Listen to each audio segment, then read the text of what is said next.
Welcome to Pratap classes. दोस्तों, Pratap classes के YouTube channel पर आपका स्वागत है। तो आज है 5 मार्च 2025 और 5 मार्च 2025 के जितने भी इंडिया और वर्ल्ड के जो करंट अफेयर्स के क्वेश्चन बनते हैं, आज उनका अपने डिस्कशन करेंगे। पूरा वीडियो ध्यान से देखना और लास्ट में आपसे क्वेश्चन पूछूंगा जिनके जवाब आपको कमेंट बॉक्स में देना होगा। तो आज अपने पढ़ेंगे कि रणजी ट्रॉफी 2025 का खिताब किस टीम ने जीता है। वायुसेना में जेट स्क्वाड्रन में तैनात होने वाली पहली महिला पायलट कौन बनी है। और भारत के नए रक्षा लेखा महानियंत्रक के रूप में किसे नियुक्त किया गया, इनकी आज हम चर्चा करेंगे पूरे लेटेस्ट न्यूज के साथ में। डेली आपको सुबह 8 बजे ये करंट अफेयर्स की क्लास आपको मिलती ही मिलती है। और ये class first grade, UPSC, SSD, पटवार, रेलवे, वीडियो, आरएस, ईओआरओ सभी के लिए ये क्लास आपके लिए रामबाण साबित है, क्योंकि डेली आपको लगभग 15 से 16 मिनट की क्लास मिलती है और ज्यादा आपका समय भी जाया नहीं होता और डेली आपको करंट भी तैयार है होता जाता है। तो करते हैं स्टार्ट आज की क्लास। सभी साथी एक बार करेंगे सेशन को लाइक शेयर। सभी साथियों को गुड मॉर्निंग। सबसे पहले हम करते हैं कल के क्वेश्चनों को रिवाइज। 97वें अकादमी अवार्ड्स ऑस्कर में बेस्ट एक्टर का अवार्ड किसे मिला। तो Adrien Brody the Brutalist को। 9वें राष्ट्रीय शिखर सम्मेलन का उद्घाटन केंद्रीय स्वास्थ्य और परिवार कल्याण मंत्री जगत प्रकाश नड्डा ने किस राज्य में किया। उड़ीसा में। पूर्व राष्ट्रपति रामनाथ कोविंद ने देश के पहले विश्व शांति केंद्र का उद्घाटन किस स्थान पर किया गया। तो गुरुग्राम हरियाणा के अंदर। श्री जयंत चौधरी ने महिला उद्यमिता कार्यक्रम स्वावलंबिनी की शुरुआत किस विश्वविद्यालय से की। तो चौधरी चरण सिंह विश्वविद्यालय। यस बैंक ने एक्सपोर्ट कॉन्क्लेव 2025 का आयोजन किसके साथ मिलकर किया। तो वर्ल्ड ट्रेड सेंटर मुंबई के साथ। भारत के बंदरगाह नौवन और जल मार्ग मंत्रालय ने one nation one port process पहल की शुरुआत की है। तो ये थे कल के क्वेश्चनों का रिवाइज हमने कर लिया। साथ साथ में आपको रिवाइज भी होता जा रहा है और टेस्ट भी आपको डेली मिल रहा है, पीडीएफ भी आपको मिल रही है, वीकली टेस्ट भी आपको मिल गया और मंथली टेस्ट पीडीएफ सब आपको फरवरी मंथ का मिल चुका है। तो अब स्टार्ट हो गया इसके अंदर मार्च महीने का आपको लगातार डेली टेस्ट इसके अंदर दिया जा रहा है। तो करते हैं स्टार्ट आज को। ये प्ले स्टोर से आप प्रताप क्लासेस का ऐप डाउनलोड कर लेना, वहां पर ये 2025 की आप ये टेस्ट सीरीज ले सकते हो। पहला प्रश्न देखो, रणजी ट्रॉफी 2025 का खिताब किस टीम ने जीता है। ये है एक घरेलू टूर्नामेंट, जो घरेलू रणजी ट्रॉफी है ना, वो खिताब है ये। तो 2024-25 की बात करें, घरेलू रणजी ट्रॉफी 2025, इसका खिताब जीत लिया है विदर्भ टीम ने। किसने? विदर्भ की टीम है, उसने 2024-25 यानी कि 24 के अंदर ये चला था, 24 के अंदर चला था, यानी कि 11 अक्टूबर से लेकर ये अब 26 फरवरी को ये समाप्त हुआ है। काफी लंबा चला घरेलू टूर्नामेंट, जिसके अंदर विदर्भ ने केरल को हराकर रणजी रणजी ट्रॉफी 2025 का खिताब जीता है। देखो, आयोजन 11 अक्टूबर 2024 से 26 फरवरी 2025। विजेता विदर्भ, तीसरी बार खिताब जीता है, पॉइंट नोट कर लेना। उप विजेता केरल।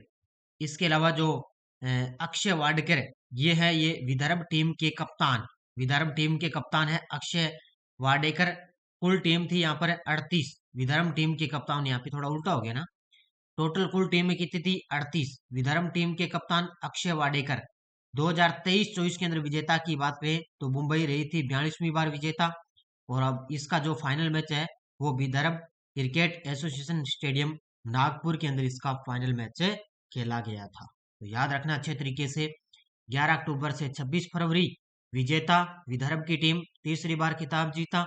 उप विजेता केरल को हराया और फाइनल मैच कहाँ खेला गया? नागपुर के अंदर इसका जो स्टेडियम है जहां पर इसका फाइनल खेला गया था। ये घरेलू टूर्नामेंट है जो विदर्भ की टीम ने जीत लिया।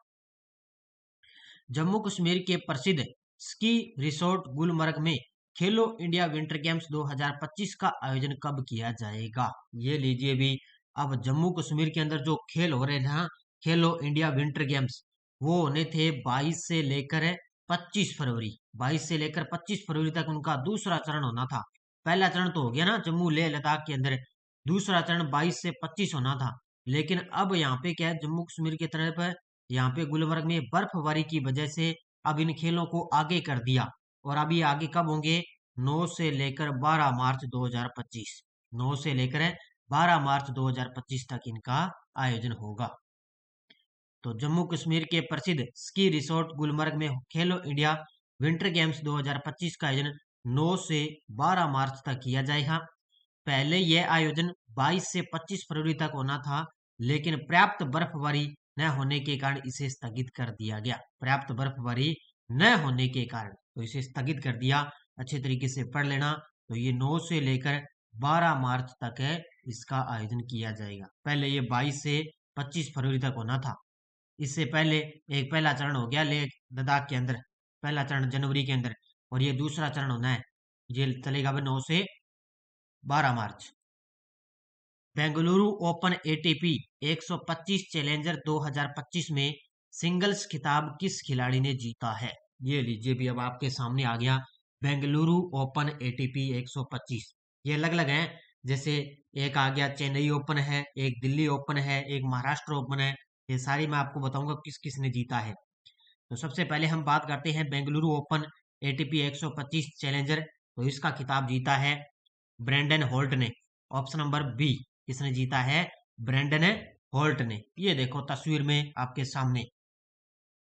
तो बेंगलुरु ओपन 2025 का आयोजन 24 फरवरी से 2 मार्च 2025 तक कल्टा टेनिस स्टेडियम बेंगलुरु के अंदर इसका आयोजन किया गया था।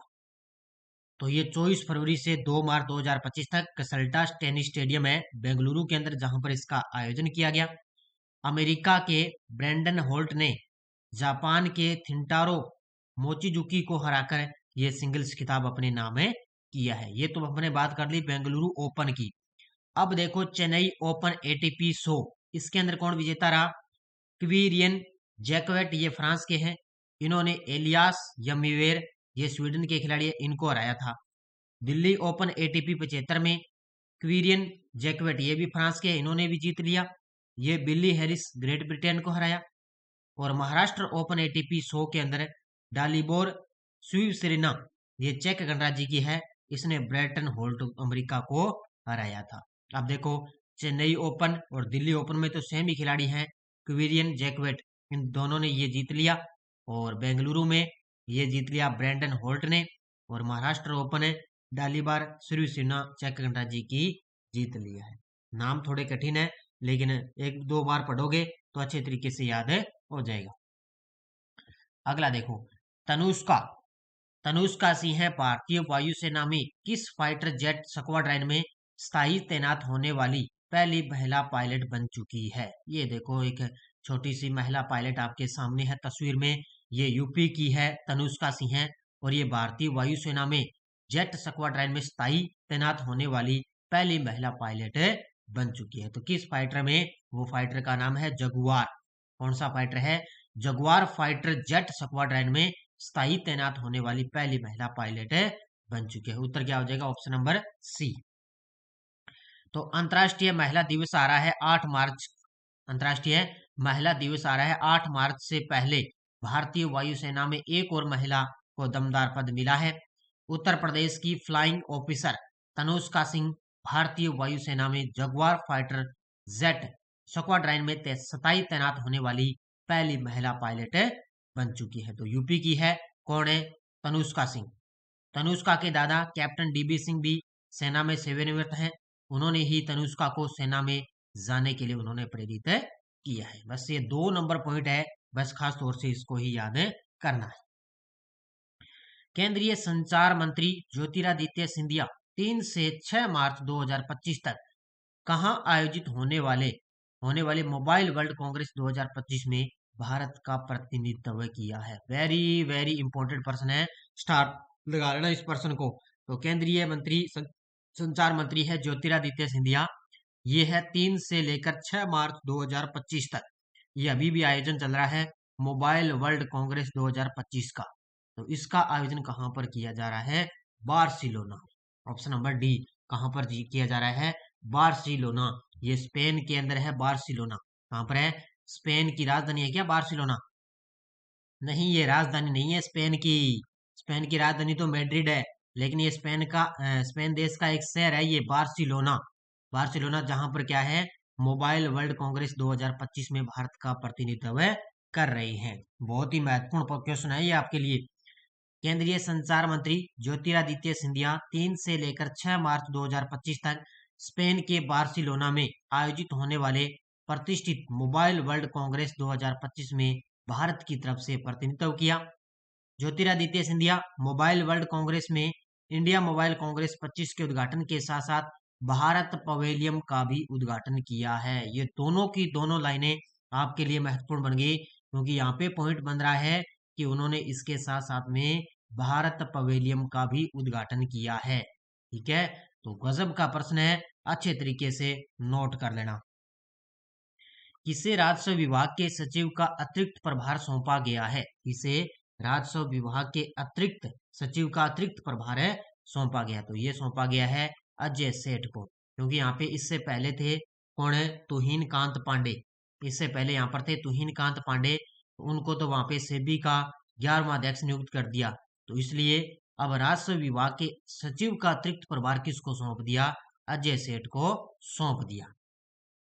तो अर्थव्यवस्था मामलों के सचिव अजय सेठ को राजस्व विभाग के सचिव का अतिरिक्त प्रभार सौंप दिया। 1 मार्च 2025 को यह घोषणा की गई और यह नियुक्ति तब आवश्यक हुई है जब पूर्व राष्ट्र सचिव तुहिन कांत पांडे को भारतीय प्रतिभूति और विनिमय बोर्ड सेबी के नए अध्यक्ष के रूप में नियुक्त किया गया, क्योंकि सेबी के अब तो तुहिन कांत पांडे 11वें अध्यक्ष बन गए, इसलिए ये पद खाली हो गया। तो अब क्या है, अजय सेठ को राजस्व विभाग के सचिव का अतिरिक्त प्रभार है सौंप दिया। 1 मार्च 2025 को भारत के नए रक्षा लेखा महानियंत्रक के रूप में किसे नियुक्त किया गया था? तो 1 मार्च 2025 को भारत के नए रक्षा लेखा महानियंत्रक के रूप में नियुक्त किया गया है। किसको? तो इसका उत्तर हो जाएगा doctor Mayank Sharma. Option number B क्या हो जाएगा? डॉक्टर मयंक शर्मा। बस इतना याद रखना है कि ये भारत के नए रक्षा लेखा महानियंत्रक के रूप में इनको नियुक्त किया गया है, डॉक्टर मयंक शर्मा। कब है? 1 मार्च 2025 को। राष्ट्रपति डोनाल्ड ट्रंप ने 1 मार्च 2025 को कौन सी घोषणा की थी? ये लीजिए भी, अब राष्ट्रपति हैं डोनाल्ड ट्रंप, तो इन्होंने घोषणा कर दी 1 मार्च को भी अब संयुक्त राज्य अमेरिका में अंग्रेजी अब आधिकारिक भाषा होगी। ये घोषणा कर दी कब है? 1 मार्च 2025 को। उन्होंने कहा कि संयुक्त राज्य अमेरिका में अंग्रेजी जो भाषा है वो अब आधिकारिक भाषा रहेगी। उत्तर क्या हो जाएगा? Option number B. तो राष्ट्रपति डोनाल्ड ट्रंप ने 1 मार्च 2025 को घोषणा की कि अंग्रेजी अब संयुक्त राज्य अमेरिका की आधिकारिक भाषा होगी। उन्होंने कहा कि यह निर्णय विभिन्न पृष्ठभूमि के लोगों को एकजुट करने में मदद करेगा। जो पृष्ठभूमि है ये लोगों को एकजुट करने में मदद करेगा। तो ये संयुक्त राज्य अमेरिका की अब अंग्रेजी है वो आधिकारिक भाषा रहेगी। और आपको पता है अभी जनवरी के अंदर इन्होंने शपथ ली है। ये अमेरिका के 47वें राष्ट्रपति बने हैं डोनाल्ड ट्रंप। अब देखो आपके सामने वन लाइनर करंट। यमांडू ओरसी ने 1 मार्च 2025 को उरुग्वे के राष्ट्रपति पद की शपथ ली है, जिससे देश में वामपंथी ब्रांड फ्रंट गठबंधन की सत्ता में वापसी हुई है। तो इतना याद रखना भी, उरुग्वे के अब नए राष्ट्रपति कौन बन गए? यमांडू ओरसी 1 मार्च 2025 से उरुग्वे के नए राष्ट्रपति बन गए। दूसरा है कि प्रसिद्ध भारतीय कलाकार हिम्मत शाह, जो अपनी मूर्तियों और आधुनिक कला के लिए जाने जाते थे, इनका 92 वर्ष की आयु में निधन हो चुका है। तो ये हिम्मत शाह है, ये मूर्तियों और आधुनिक कला के नाम से कला के लिए जाने जाते थे और इनका हाल ही में निधन हो गया। ये टेलीग्राम ग्रुप है, कोई सूचना कोई लिंक सब नोटिफिकेशन आपको टेलीग्राम पे। और पिछले वीडियो क्वेश्चन, पहला उड़ान यात्री कैफे कहाँ खोला गया था? तो ये खोला गया था कोलकाता नेताजी सुभाष चंद्र बोस अंतरराष्ट्रीय हवाई अड्डे। बहुत सारे विद्यार्थियों ने बड़े गजब का दिया आंसर है। मैंने सोचा था कहीं लगभग विद्यार्थी इसका दूसरा जो कैफे खोला गया था उसका देंगे जवाब। तो पहला उड़ान यात्री कैफे कहाँ खोला गया? नेताजी सुभाष चंद्र बोस है। और दूसरा खोला गया था चेन्नई अंतरराष्ट्रीय हवाई अड्डे पर है, दूसरा जो कैफे खोला गया था। दोनों के दोनों अच्छे तरीके से पढ़ लेना। अब देखो क्वेश्चन फॉर यू। केंद्रीय वाणिज्यिक और उद्योग मंत्री श्री पीयूष गोयल ने भारत कॉलिंग कॉन्फ्रेंस 2025 का उद्घाटन कहाँ किया? दिल्ली, मुंबई, बेंगलुरु, चेन्नई। और अब देखो आपके लिए यस्टरडे डॉज के संविधान संशोधन द्वारा राष्ट्रपति को संविधान संशोधन विधेयक पर अनुमति देने के लिए बाध्य कर दिया गया। तो वो है 24वां संविधान संशोधन। कौन स्वतंत्र भारत में पहले निर्विभाग केंद्रीय कैबिनेट मंत्री थे, वो थे एन गोपाल स्वामी आयंगर। ये स्वतंत्र भारत में पहले निर्विभाग केंद्रीय कैबिनेट मंत्री थे। संघ राज्य क्षेत्रों से कितने सदस्य राज्यसभा में चुने जाते हैं? ये 8 सदस्य चुने जाते हैं। बस सीधे रट्टे मार लेना जो मैं आपको वन लाइनर दे रहा हूं। अब देखो आपके लिए नेक्स्ट न्यूज। निम्नलिखित में से कौन प्रथम जनजातीय लोकसभा अध्यक्ष थे?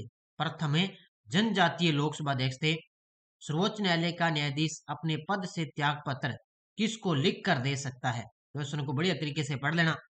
भारत के नियंत्रक और महालेखा परीक्षक के संघ के लेखा संबंधी प्रतिवेदनों को सर्वप्रथम निम्न में से किसे प्रस्तुत किया जाता है? तो ये अच्छे तरीके से पढ़ लेना। ये पॉलिटिकल के बस 3 ही क्वेश्चन आपको डेली मिलते रहेंगे।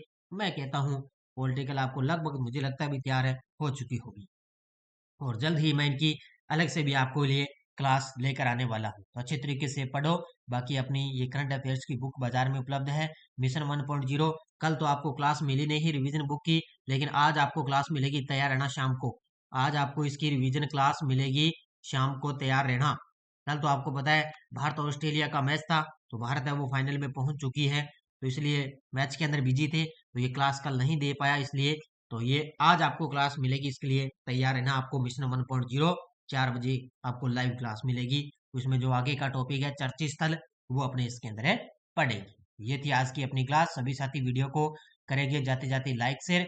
गजब तरीके का करंट आपको करवाया जा रहा है, और मैं जितनी भी कोशिश कर रहा हूँ ना, उतने में कम समय में और सरल तरीके से देखो मैं आपको करंट करवा रहा हूँ, ताकि आपको कहीं दिक्कत न आए। तो इसलिए नानक क्लासेस और प्रताप क्लासेस पर आपको daily Rajasthan India world current आपको एक साथ छोटी सी क्लासों में कवर आपको करवाया जा रहा है। ठीक है, तो इतना काम कर जाओ, वीडियो को लाइक शेयर करते जाओ। धन्यवाद। जय हिंद, जय भारत।